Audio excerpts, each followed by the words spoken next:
Almost every IT organization uses ITIL as a source of best practice for IT service management, but few manage to achieve the efficiency they aim for.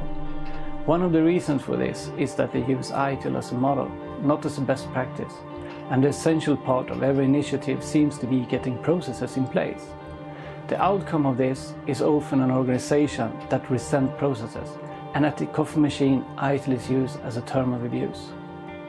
Another reason to why organizations fail to get real value out of their IT service management initiatives is that they often reach too far. Most of the books on model use describes the perfect scenario. It's like taking the playbook from a world-leading soccer team and using it to teach children. Everything in the playbook is correct and truly the best way of doing things, but the children need to learn the basics of soccer before they can evolve into a world-class team. As long as we talk about team sports, everyone agrees that this is obvious. But within organizations, we often take a state-of-the-art playbook and give it to our immature organization and expect them to understand the game. Delivering IT services is a team sport, and we need to understand the basics of the game before we can excel.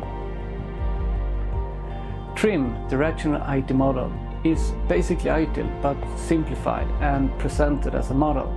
It is created with the purpose of explaining IT service management in a way that unlocks the key of getting everything together, making a team out of the delivery organization. The governance model in TRIM takes its starting point from the existing organization. Everything needs to be connected to a purpose of an organizational unit and the accountability of a role. All employees need to understand his or her contribution to the delivery of an IT service. It's comparable to making a playbook for a sports team.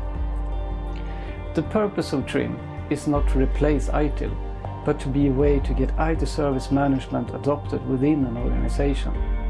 The model is complete and describes the parts in such a way that you can understand even without prior ITIL knowledge. The model consists of the fundamentals, the very basics for IT service management. And the aim is that when this is in place and working, your organization will be ready to evolve and really get value out of other frameworks and models such as Lean, DevOps, CM, or even the ITIL core books.